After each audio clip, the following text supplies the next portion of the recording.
Welcome back to another Halloween / Friday the 13th game / Texas Chainsaw Massacre game update video. This video will go over an interview that was done by Slasher Radio with Gun Interactive CEO Wes Keltner. Wes gives many details throughout the interview, which is over an hour long, so I picked out the parts that stood out to me to present to you. If you do want to watch the full interview, head over to Slasher Radio, and without further ado, let's get right into the interview.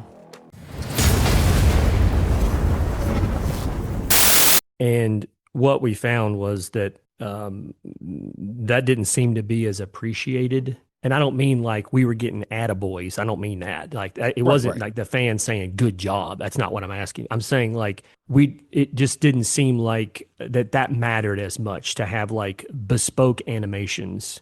Bespoke meaning like each killer had its own unique set of animations and personality and movement types and attacks and like all that kind of stuff that we thought was important. Like we think that's important, but the cost and time to do it was significant to do that and pull that off. I mean, we had as this almost the same kind of sophisticated animations you'd find in a single player game. We were putting in a multiplayer, asymmetric horror game. And that's just, we were always trying to push the bar more and more and more every time we make a game to get better at our craft, to be able to use new tools and understand how to bring, performances and the world of, whatever film we're given, how we bring that to life to the player. And, when we were sketching this out on a dry erase board, a year before we even started writing, working with Sumo on the code for Texas, it was like one of the big sections or buckets or whatever you want to call it was like animation. And we were like, this needs to look incredible. Mm-hmm. And it was just very, very costly. And that then puts you in a spot where you have to continue if you're still making new characters, henceforth in the game, in the life cycle of the game, that bar has already been set. And you need to have incredible teams around you that can continue to deliver because, we aren't animators. Gun, we don't write a single line of code in this office. Right. That's our partners that we work with on it. We're writing the design, we're giving the direction, we're handling the authenticity, we're handling the motion capture sessions, and we're directing VO, and we're, all the aspects that go into making a game. It's just none of us here are programmers or engineers. That's where we find the help to get us to bring that, something like that to fruition. So you always need to have, access to incredible teams that can pull that vision off. Sure. And so it's making sure that in the future when we're making these titles that we're keeping things in check in terms of costs. We kept seeing the cost of everything we were making going up. And I would say, and the quality wasn't necessarily matching that, in some instances going backwards. Some of that can come from downsizing. There's just, the industry as a whole right now is not in a good spot. So that becomes difficult. If I take off my fan hat and I just put on like, I'm a CEO trying to keep, the boat afloat here. When you start looking at those costs ballooning year over year, when you set the bar so high in the past, it's like, oh my gosh, like this is going to get so expensive that just the simple math of this, it's not starting to add up. And at the same time, if the quality is not where we'd already set the bar, I wouldn't want that if I was the player, where it's like, well, this isn't as good as this other thing, but it's expensive. Yeah. Like this, that doesn't make sense. Like I wouldn't want that. I would feel like you were trying to take advantage of me or something if I was, the player. So of course, it's making sure we're making those right decisions in the future. And, that's one of the facets where, me as the leader here, like I dropped the ball on that. Like we set the bar too high. And I guess, I couldn't have predicted that coming out of COVID, which is, when we're in the thick of all the mocap and doing all the animation work, that our industry would do what it did, and that we would see, animation costs balloon in some instances close to 50% more money than it cost before. And I'm talking like within a 2-quarter run, Wow. Yeah. That's crazy to think in 6 months, it's now, 50% more expensive to make the same thing you just made 6 months ago. You're like, why? talking about years of inflation sandwiched into 6 months. Yeah, that's crazy. While studios are collapsing, Yeah. Every other day, and teams that you worked with are not there, and so there was a lot of things that taught me some lessons that while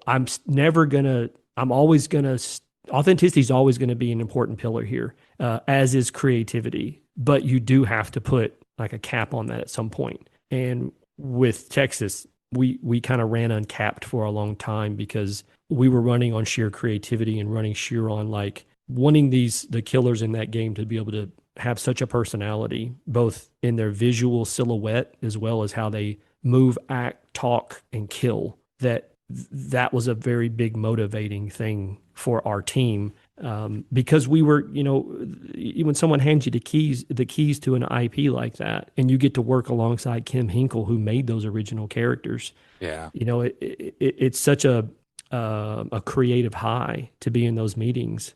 Like getting the keys to a Ferrari. Right.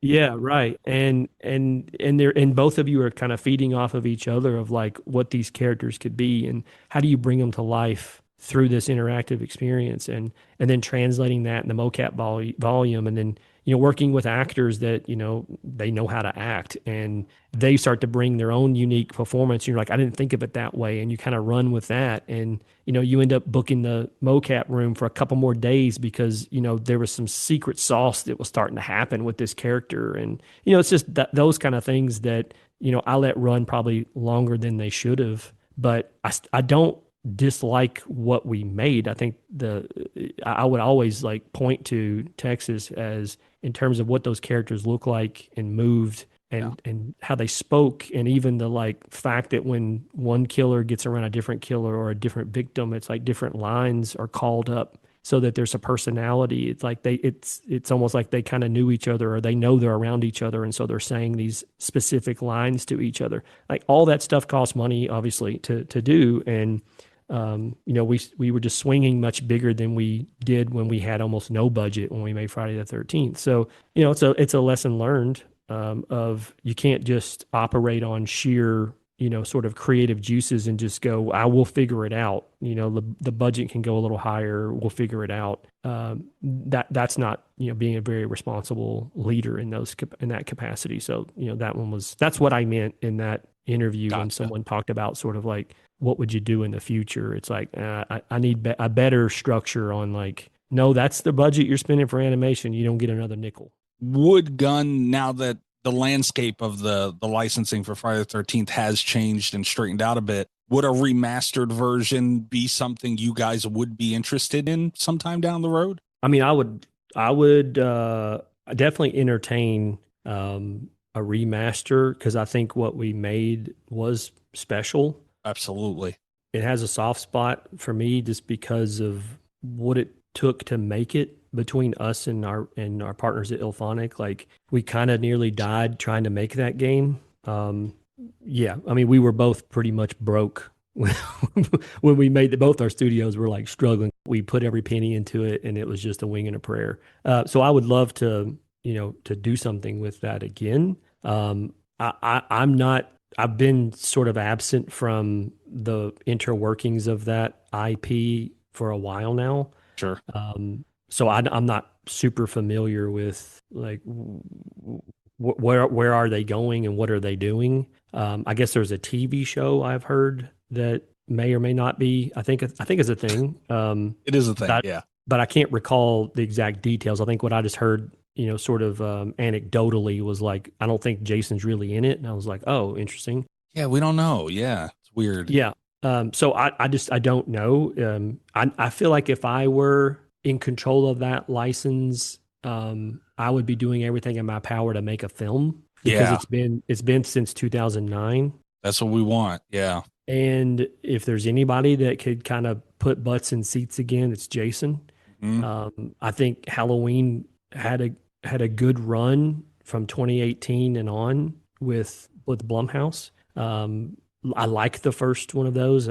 Next to, it's a different conversation, but it's surprising that you have something as big as Friday the 13th as an IP, and it's been since 2009 since we've had a film on the market, and that's frustrating to fans, and it makes me scratch my head as to like, how come this can't get figured out already? You know? I know. So there's a part of that I guess can add some apprehension if you're thinking about, do you want to do this again? You know, like there's some of that there that's something ain't right. I don't know. I don't know if something ain't right.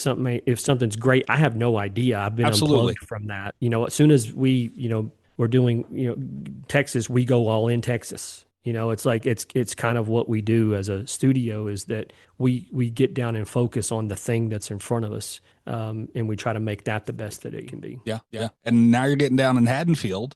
Yeah, it's been an interesting relationship because this isn't our game. This is Ilphonic's game, and they've been working on it long before we kind of rehooked back up with them. So I mean, they had a playable game whenever. Chuck, who's a dear friend of mine, the CEO at Ilphonic, and he and I, stayed in contact with each other probably every other week, like since 2015. We contact each other just to be like, hey, are you good? Just being two CEOs of studios, like sometimes you need a shoulder to cry on, it's tough. Absolutely. Yeah, sure. And so we're always kind of checking in on each other. And then, he kind of called me one day and was like, I could use some help. And I'm like, okay, let's talk about it. And, obviously I would move a mountain to work on Halloween. It's a franchise near and dear to the heart as well. And if there's any way that we can help, like, I'm going to be there to help however they need us. And that was basically the relationship that we put together, was you say when and or whatever you need, and we're there. And yeah, it widely reported that, this was heavily developed, before you guys got involved. How much longer do we have to wait to find out what the next gun project's going to be? Yeah, we've got a couple of things that we're kicking around here internally still, would be kind of considered pre-production or barely moving into production. Okay. But we're also, whenever Ilphonic needs us, we jump in and help. And so that's definitely a priority. But we have, these two other things that we're kind of kicking around now and figuring out like the direction we want to go with them. And, we started, a year ago on something, and then we're like, we kind of want to pivot on this. And I didn't like how this lands, because the luxury that we have that maybe some, like proper, like development house sort of studios, what we have is, since we don't have a ton of employees, it's not incredibly expensive for us to take the time to discuss and spend time in sort of the abstract of a game before you commit to the very costly endeavor of making it.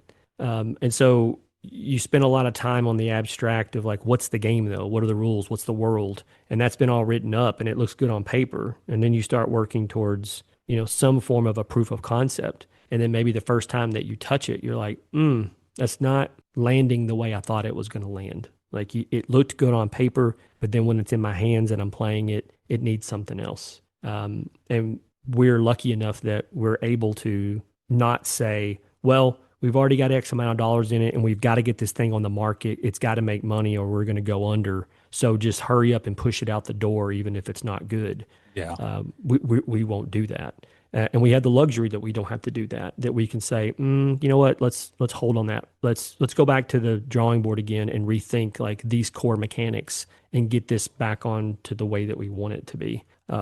So we're not in a rush. We want to, if this is our own thing, and that's, some of what we're talking about is our own IP and not a licensed property. We want to make sure that, we do this the way that, if you're building the world based on something no one knows, it's your own IP, you've got to spend the right time like building that world properly. So that's where we are right now as a studio. But the majority of our energy right now is they're helping Ilphonic when they need us to. And sometimes that's just as easy as we get a new build, on a Monday morning, we come in the office, there's a new build that went, that came through over the weekend or something. And then we spend the next few days playing, writing up notes. And, there's different divisions here at Gun that some are just concentrated on authenticity and some are concentrated on like actual gameplay. Some are talking about combat. Some are talking, so on and so forth, animation. And we just kind of gather up some notes and then, sit down with the leads at Delphonic and just say, hey, here's what we think. You can take it or leave it. You don't have to listen to anything we're doing. Obviously, it's your game, but these are some thoughts that we had. And I'd say 9 times out of 10, they're like, yeah, we were kind of feeling the same thing. It's good to hear, some outside feedback, a different set of eyes. Because sometimes it's hard when it's your own project and you're really close to it. Yeah. Sometimes it can be difficult to like look past some things, or if you're so stuck on sort of the bigger picture of like how all the systems this game's supposed to have, you're not paying attention to something like, hey, on this house in the movie, there's 3 steps to the front porch and there's only 2 right now in the build. Like, oh, yep, missed that. It's like that. It's that kind of stuff. It's right in front of you. Yeah. Right. You're not paying attention, or you just got so many other things on the plate. You're just kind of, it's overwhelming, so that's where we flourish, and we're excited to help out. Is wherever they need us, we provide some notes and feedback.